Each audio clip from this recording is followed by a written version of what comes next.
대종경 수필법문 제13 교단품 1-18 교단품 41장 보살의 지도법. 대종사 가라사대 대중을 인도하는 자는 항상 모름지기 대중의 정신이 어느 곳으로 취향하는가를 자상히 살펴서 만일 조금이라도 불미한 풍기가 생기거든 그 바로잡을 방책을 연구하되 말로써 할 일은 말로써 하고 몸으로써 할 일은 몸으로써 하여 어떻게 하든지 그 전환에 노력할지니 가령 일반적 경향이 노동을 싫어하는 기미가 있거든 몸으로써 노동하여 일반의 관념을 돌리고 아상 즉 명리욕이 과한 자가 있거든 몸으로써 굴기하심을 표현하여 명리욕 가진 자가 스스로 부끄러운 마음이 나도록 하며 매사를 그와 같이 솔선실행하여 모든 패단을 미연에 방지하고 기연에 교정하는 것이 진소의 보살의 지도법이며 중생교화하는 천만 방편이니라. 회보 55호에 있는 말씀입니다. 1-169 교단품 42장 10대 제자의 행실을 체득하라.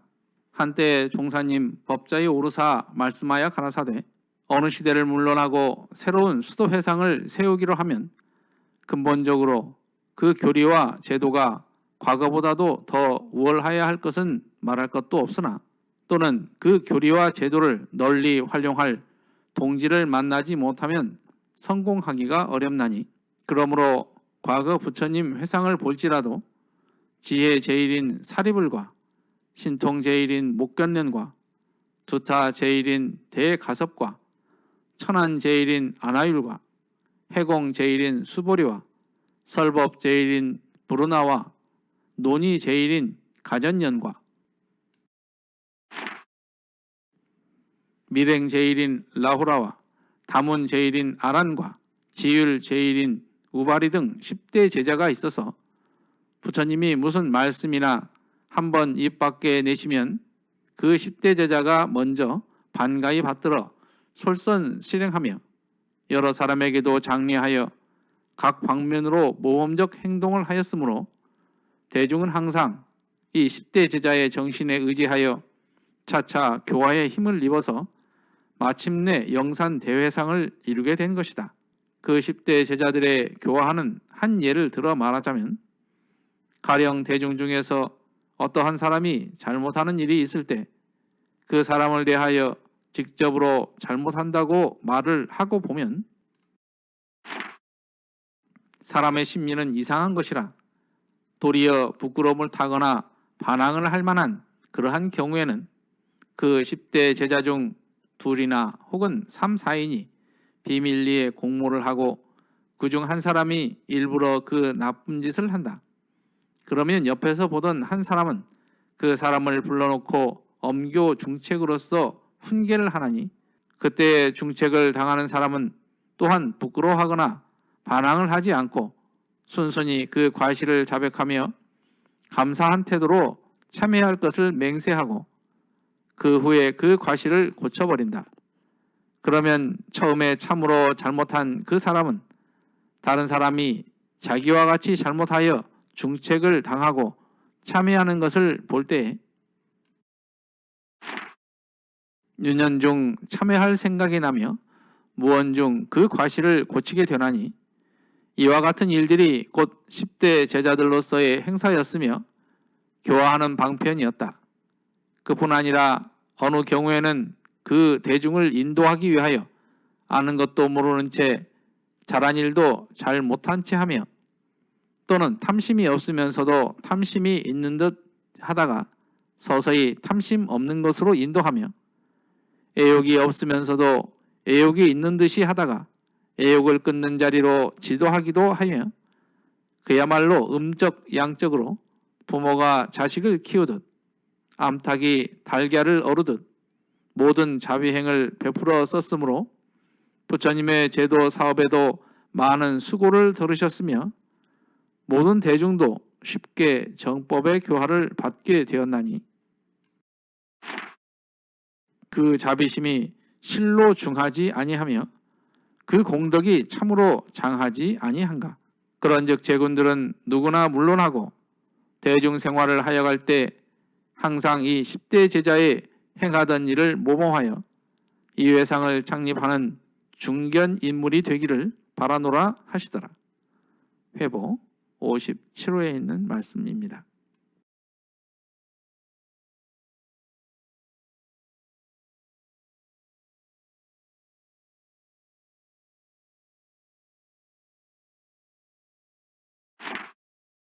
(1-18은) 교단품 41장 보살의 지도법입니다. 정산 종사님께서 처음 교화에 나가는 교무들에게 하신 말씀이 계시는데요. 몸으로써 먼저 실행하라는 말씀이셨습니다. 여기서도 보면 대종사님께서도 대중을 인도하는 자는 모름지기 대중의 정신이 어느 곳으로 나가고 있는가를 자상히 살펴야 된다, 이런 말씀을 하셨는데요. 저도 새로운 교당에 부임했을 때 그 교당만의 분위기가 있습니다.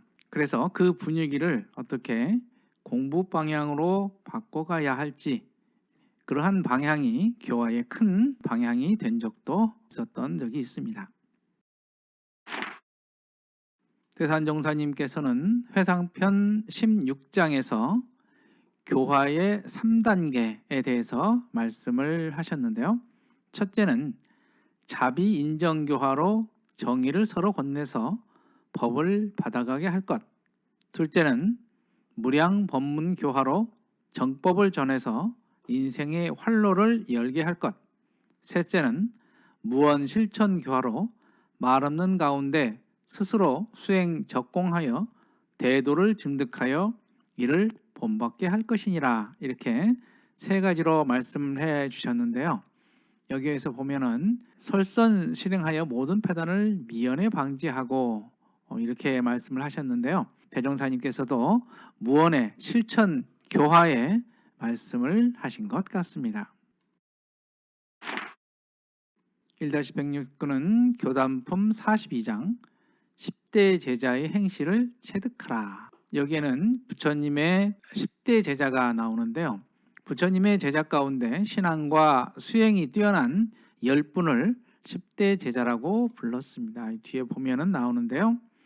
지혜 제일 사리불, 그리고 신통 제일 목견련, 두타 제일 대가섭, 천안 제일 안하율, 해공 제일 수보리, 그리고 설법 제일 불호나 이렇게 있고요. 논의 제일 가전연 이렇게 있고, 뒤에 나오는데요.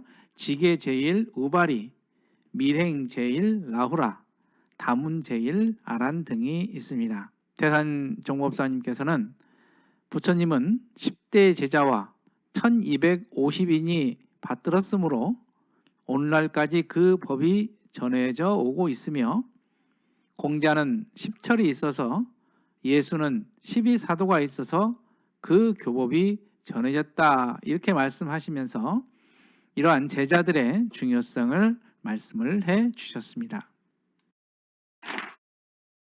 아까 나왔던 라우라, 아란, 우바리 등이 여기 되어 있습니다. 10대 제자들은 이렇게 개인적으로도 뛰어난 법력을 갖추어서 대중의 존경을 받기도 하시지만은 또한 대중교화에도 탁월한 능력을 발휘하셨다고 합니다.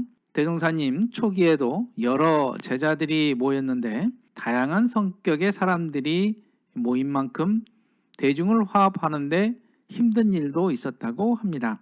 부처님께서도 영산 회상을 이루시고 있었으나 그 수많은 대중을 다 교화하기는 힘드셨을 것입니다. 이때 그 역할을 담당하신 분들이 바로 10대 제자였다고 합니다.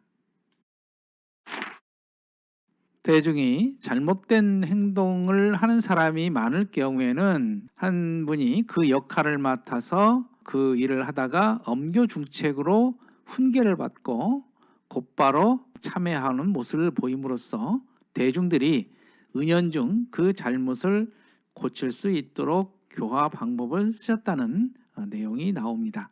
당시 대중의 정도에 맞춰서 이런 방법을 쓰셨는데요. 지금은 대중들이 발전을 따라서 다른 방법을 써야 하지 않을까 이런 생각도 해봅니다. 이렇게 10대 제자의 활약이 이렇게 쭉 나오는데요. 우리 교단도 이렇게 10대 제자 못지않게 교화 역할을 하신 제자분들이 많이 계십니다. 이런 분들의 교화 사례가 많이 알려지지 않고 있는데요. 이러한 사례들을 많이 발굴하는 것도 뜻깊은 일이 아닐까 그런 생각을 해봅니다. 부처님께 10대 제자가 있다면 대종사님께는 9인 제자가 있으셨습니다. 엄불교의 근간을 이룬 방언공사나 법계 인정을 받은 혈인법인의 역사가 이를 증명한다고 생각합니다. 이제 중요한 것은 이것을 이어가는 우리가 어떻게 하느냐에 따른 것입니다. 9인 제자의 신성과 실천을 이어가는 것은 바로 우리이기 때문입니다. 이상으로 대종경 수필 본문 봉독회를 마칩니다. 마음공부 잘하여서 새 세상의 주인 됩시다. 감사합니다.